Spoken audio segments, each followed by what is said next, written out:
Hello, everyone. My name is Clare Gaillans.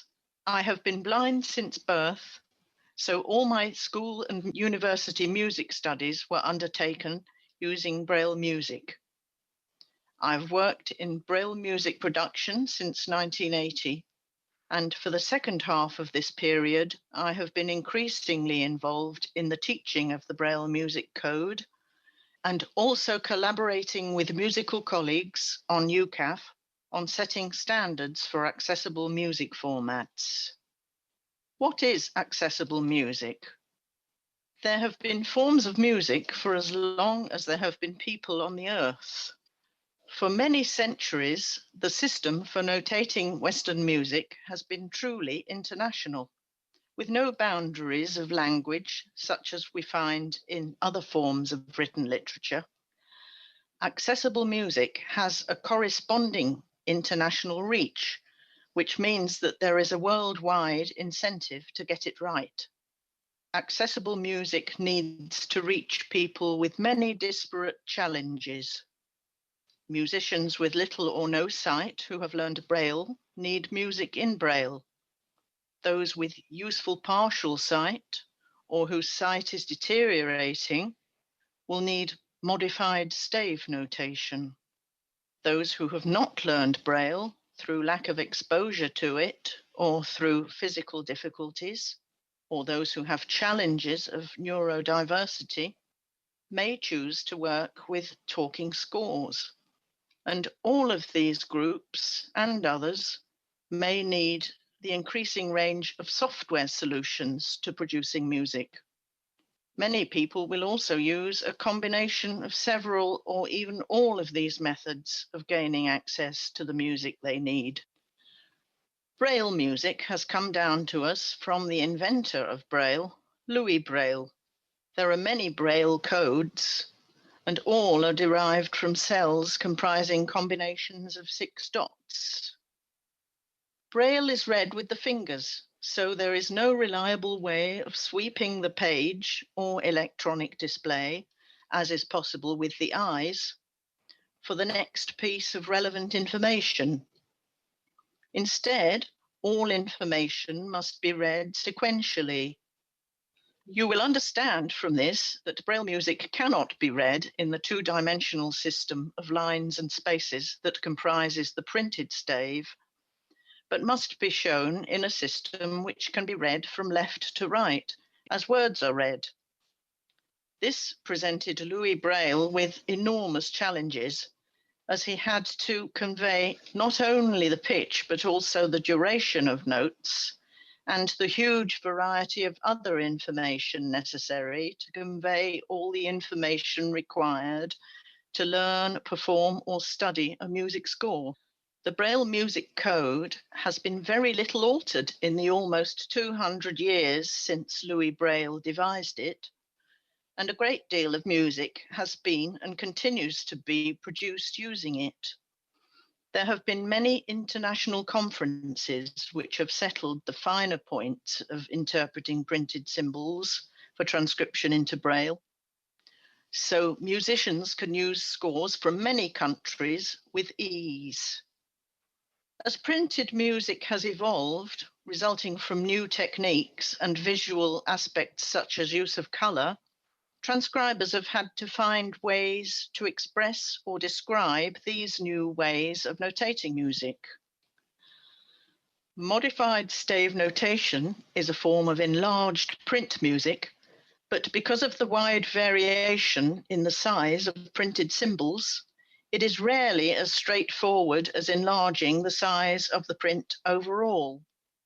Indeed, these scores have often been custom made, as the eye conditions of users are many and various, and much depends on the use to which the score is to be put, be it performance, study, or teaching. Talking scores are recordings which describe the music on the printed page in short segments, enabling entire pieces to be practiced and committed to memory. The first talking scores were produced on cassette tape and CD, but now software is being developed for their production. What's happening with accessible music standards?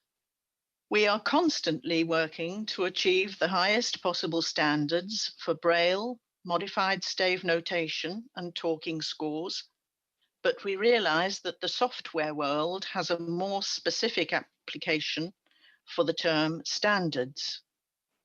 The W3C Music Notation Community Group is working on the development of the file format Music XML, and what is to be hoped will be a developed replacement for Music XML, MNX. What resources are there for learning and learning about accessible music formats? On the UKAAF music page, you will find links to the new International Manual for Braille Music Notation, as well as guidance produced by the UKAAF music subject area on producing Braille music scores. Members of the UKAAF Braille Music Task Group have produced a series of 6 podcasts, which form an introduction to the Braille music code and offer sources of further help. UKAAF has also produced guidance on the production of modified stave notation scores and on that of talking scores. The Royal National Institute of Blind People, RNIB, produces some Braille music tutors, such as Braille Music for Beginners by Joan Partridge. The W3C Music Notation Community Group is also an invaluable resource for keeping in touch with developments mentioned earlier in this presentation. It might also be worth keeping in touch with developments of the wealth of print music notation programs. What important technological developments are happening with accessible music? The DAISY Braille Music Project is working internationally towards producing a global transcription tool for the production of Braille music scores. The producers of the mainstream software MuseScore and Dorico are working to bring as much accessibility as possible into their programs. Additionally, work on various software programs such as iBoss from Denmark, Goodfeel from Dancing Dots in the US, and work in Italy, Japan, and Vietnam should not be forgotten. Some practical applications of technology. Here are a few situations where use of a digital Braille music file could have significant advantages for both student and teacher. We have a scenario where a sighted teacher is working with a blind piano student. The student has the Braille music on a Braille display. They can add fingering, practice tips, or whatever arises during the lesson, creating an edited score.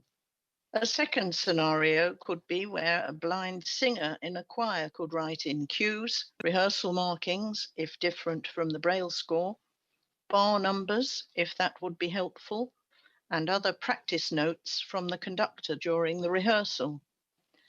Another situation could be where a blind teacher can create a library of electronic scores for use in lessons with sighted students, negating the need to carry around volumes of hard copy Braille. How is accessible music being used?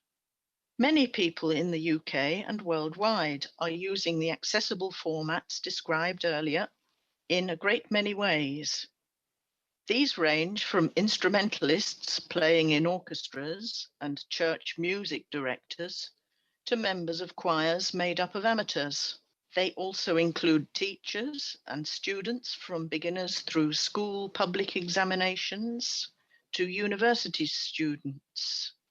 The Associated Board of the Royal Schools of Music and other examining bodies also produce their examination material in accessible formats and number many visually impaired and neurodiverse people among their successful candidates. I hope you have found this presentation useful and interesting. If you have any further questions, please don't hesitate to email me on cgailans, that's CGAILANS, at uwclub.net. Thank you very much.